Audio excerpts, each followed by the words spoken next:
Friend, आपका मेरे YouTube channel पे स्वागत है। No coaching no tension. जी हाँ दोस्तों, घर बैठे तैयारी कर सकते हैं बिल्कुल कोचिंग की तरह। चलिए दोस्तों, चलते हैं अपने अगले टॉपिक पर। हमारा आज का टॉपिक क्या है? हमारा आज टॉपिक है क्लास प्रश्नावली 2-3-4 कक्षा 10 के जो प्रश्न नंबर 1 के दोनों सवाल है, इन दोनों सवालों को आपका सॉल्व दिया जाएगा। तो दोस्तों कह देखिए प्रश्न में क्या कह रहा है सत्यापित कीजिए कि निम्न त्रिघात, हाँ दोस्तों यहाँ पर 1 घात 3 है, त्रिघात बहुपद, बहुपदों के साथ दी गई संख्याएं, ये संख्या दी गई है, उसकी शून्यक है, इसका देखना शून्यक है। प्रत्येक स्थिति में शून्यकों और गुणांकों के बीच के संबंध को सत्यापित करना है। दोस्तों इसको रखने पर ये इसके शून्यक है, अगर इनको रखने पर ये शून्य आएगा तो सत्यापित करना है कि संबंध गुणांकों के बीच संबंध है कि नहीं, यानी कि अभी हम बताएंगे ये जो गुणांक है इसके बीच में क्या संबंध सही है कि नहीं है। चलिए चलते हैं पहले अपने क्वेश्चन की तरफ। तो यहाँ पर देखिए क्वेश्चन लिखा गया दोस्तों। चलिए क्वेश्चन आपको एक शानदार तरीके से समझाने वाले हैं, आप हमारे साथ बने रहिए। तो दोस्तों यहाँ पर देख रहे हैं आपका क्वेश्चन लिखा गया है। पहला क्वेश्चन यहाँ पर है 2x³ + x² - 5x + 2। दोस्तों यहाँ पर देखिए 1/2 फिर 1 और ऋण 2 रखने पर दोस्तों शून्य लाना है। अगर शून्य आएगा तो समझो शून्यक है, नहीं आएगा तो नहीं है। तो दोस्तों इससे पहले आप लिखेंगे दिए गए बहुपद की ax-3 - bx-2 - cx-d से तुलना करने पर, हाँ दोस्तों इससे तुलना करने पर, यहाँ पर भी घात है, यहाँ पर x-2 है, यहाँ पर x है, यहाँ पर भी देखिए इनसे तुलना करना। देखिए दोस्तों यहाँ पर एक के स्थान पर क्या है, 2 है। आप देख रहे हैं यहाँ पर a है, यहाँ पर एक स्थान पर क्या है, 2 है। तो लिखेंगे a = 2। यहाँ पर b है, b का स्थान पे क्या है, यहाँ पर कुछ दिखाई नहीं दे रहा है। अगर कुछ नहीं दिखाई देगा तो उसका गुणांक कितना होता है दोस्तों, 1 होता है। तो आप लिख सकते हैं b = 1। इसी प्रकार दोस्तों देखिए यहाँ पर x है और यहाँ पर भी x है, यहाँ पर c है तो यहाँ पर ऋण 5 है। तो क्या आया, c = ऋण 5। तो ये दोस्तों देखिए यहाँ पर d है, यहाँ पर d के स्थान पे क्या है, (2) है। तो यानी कि d = 2। आई होप यहां तक आपको समझ में आया होगा। तो चलिए दोस्तों अब आगे चलते हैं। तो आगे देखिए हमको क्या लिखना है कि अब ये ABC का मान निकाल लिए हैं और हमको इन ये शून्यक रखकर शून्य निकालना है। तो पहले इन शून्यकों का मान रखेंगे और शून्य निकालेंगे। तो दोस्तों इसको मान लीजिए PX। तो दोस्तों PX बराबर क्या है, यहां से देख लीजिए PX = 2x-3 फिर x-2 - 5x + 2। तो अब देखिए यहाँ पर px, x स्थान एक बार 1/2 रखना है, एक बार 1 और एक बार -2। तो यहाँ पर x स्थान एक बार पहले 1/2 रखिए।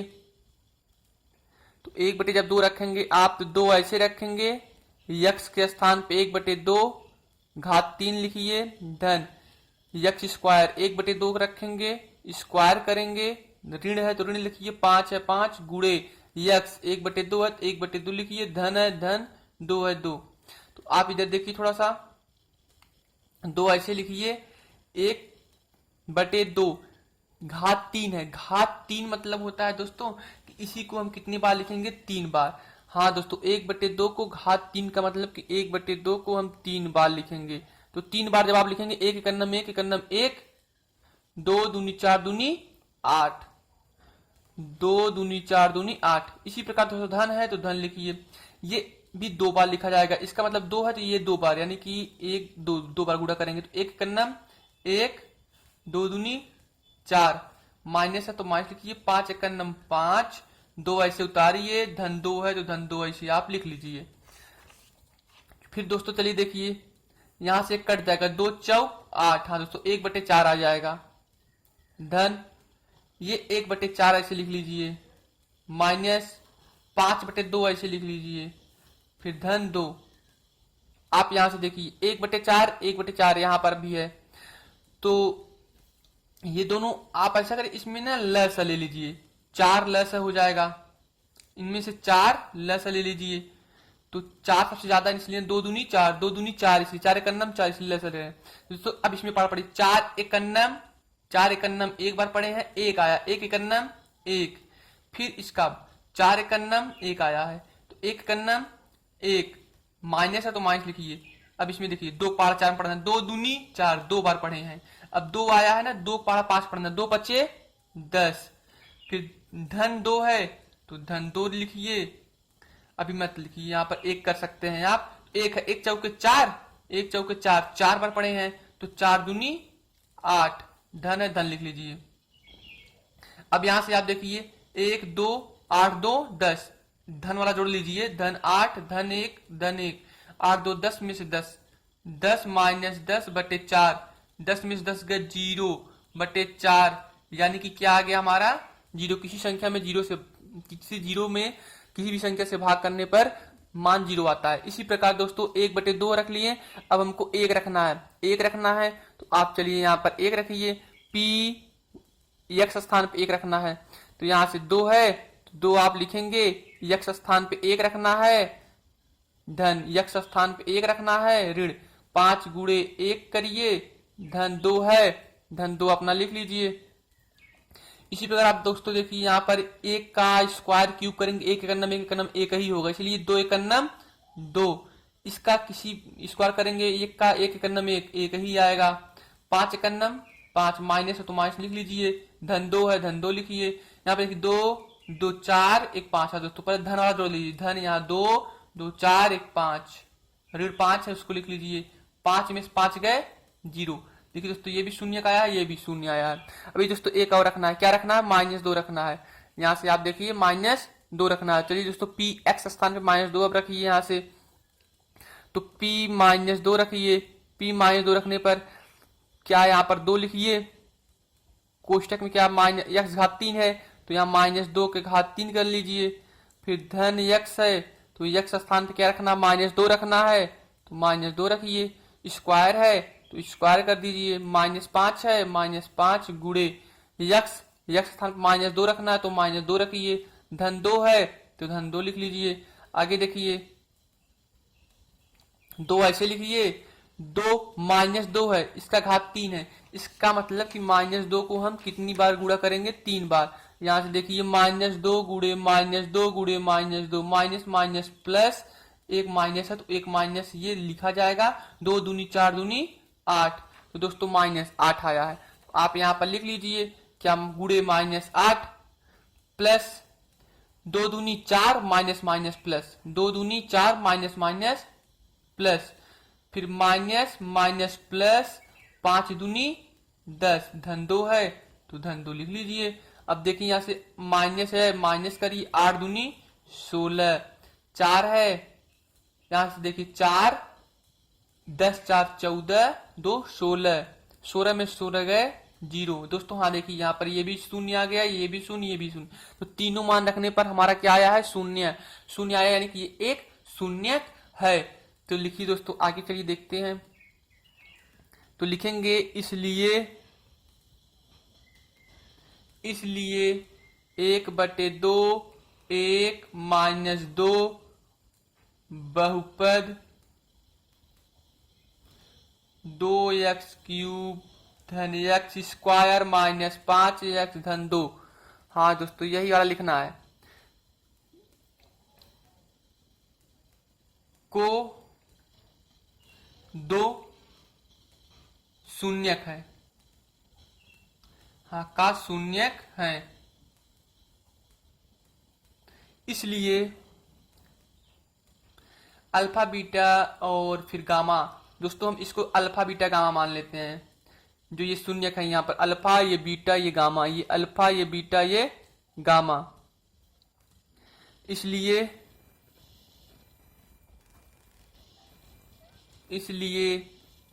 अल्फा बीटा गामा त्रिघात बहुपद के शून्यक लेते हैं।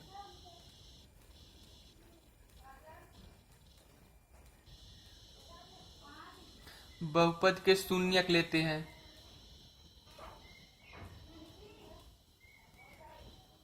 अब अल्फा बराबर क्या है, 1/2 है, बीटा बराबर क्या है, 1 है, और फिर गामा बराबर क्या है, -2 है। चलिए दोस्तों आगे चलते हैं, चलिए थोड़ा आप यहां से देखिए, alpha plus beta plus gamma शून्यकों का योग जो होता है -b/a, alpha beta beta gamma gamma alpha जो होता है ये होता है c/a, और अल्फा बीटा गामा बराबर -d/a। इस सूत्र को आप याद रखेंगे, इसी सूत्र से हम इसको हल करना है। तो दोस्तों शून्यकों का योग निकालना है, तो शून्यकों का योग निकाल लीजिए,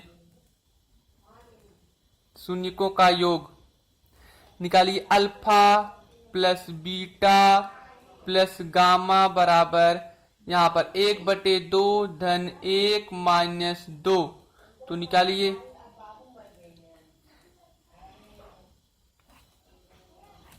एक बटे दो, देखिए यहाँ पर 1/2 वापस लिखिए, 1 में से 2 निकालेंगे तो -1 बचेगा। 2 एकन्नम 2 एकन्नम 2, 2 एकन्नम 2/2, यानी कि इसमें से घटाएंगे तो -1 हो जाएगा। ये धन ऋण वाला ज्यादा इसलिए, और 1 में से 2 गए -1/2। तो आप देखिए यहां से कि ये आया कि नहीं आया, b अपान -b/a के रूप में, -b/a के रूप में। देखिए यहाँ पर माइनस माइनस प्लस हो जाएगा, b बराबर 1।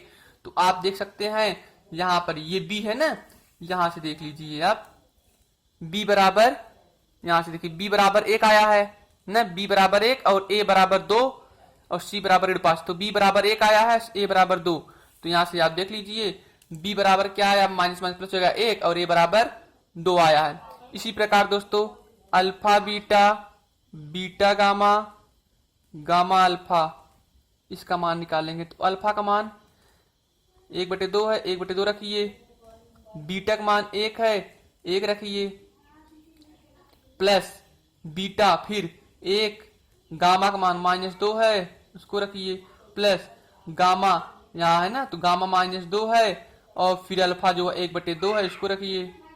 यहां से देखिए 1 का नम 1/2, माइनस प्लस माइनस, 2 एक नम 2, प्लस माइनस माइनस, ये 2 से कट जाएगा, 1 बचेगा। अब यहां से देखिए 1/2 ऐसे लिख लीजिए, -2 -1 -3। अब यहां से देखिए 1 ऐसे आप लिखेंगे, 2 तिहाई 6, माइनस है तो -6/2, यानी इसको आप जब घटाएंगे तो 1 में से घटाएंगे तो क्या बचेगा आपका, -5/2। हाँ दोस्तों क्या आया, -5/2 आया। और ये देखिए आपका किसके रूप में है, आना चाहिए c/a के रूप में। यहां से देखिए अल्फा बीटा गामा ये सब ये वाला c/a के रूप में, तो c/a के रूप में c बराबर -5 आया, a बराबर 2 तो हम देखे थे पहले से, c बराबर -5 आया कि नहीं आया, हमको ये देखना है। यहाँ से देखिए c वाला मान है ना, -5 है ना, आप यहाँ से भी देख सकते हैं c बराबर क्या आया, -5 आया है। इसी प्रकार दोस्तों चलिए अगला निकालते हैं। अगला जो निकालना हमको अल्फा बीटा गामा का मान निकालना। अल्फा का मान 1/2 रखना है, बीटा का मान 1, गामा का मान -2। दोस्तों यहां से देखिए 1/2, 1 -2। तो चलिए यहां से देखिए आप, ये 2 कट जाएगा, ये माइनस का नम -1 हो जाएगा। क्या आया, -1 आया है। तो आप चलिए यहां से देखिए अल्फा बीटा गामा का तो -d/a, तो -d/a होता है। तो अब d का मान देखिए क्या आया है, यहां से देख लीजिए d का मान यहां से 2 आया है ना, d का मान क्या आया है, 2 आया है। तो आपको d का मान 2 आया है तो d का मान 2 लेकर आना है, और a का मान तो 2 आया ही है। तो आप यहां से देखिए यहाँ पर -1 है, माइनस माइनस प्लस हो जाएगा, यहाँ पर 2 लाना है, इसलिए हम क्या करेंगे, इनमें ऊपर नीचे 2 का गुणा कर देंगे, 2 हो जाएगा माइनस, ये भी 2 हो जाएगा। अतः अब जो हमको दोस्तों मान प्राप्त हुआ वह एक शून्यक है। तो अतः यही शून्यकों का क्या है दोस्तों, हमारा योगफल और गुणनफल। अतः अब यह सत्यापित हुआ लिख सकते हैं। चलिए चलते हैं अगले क्वेश्चन की तरफ।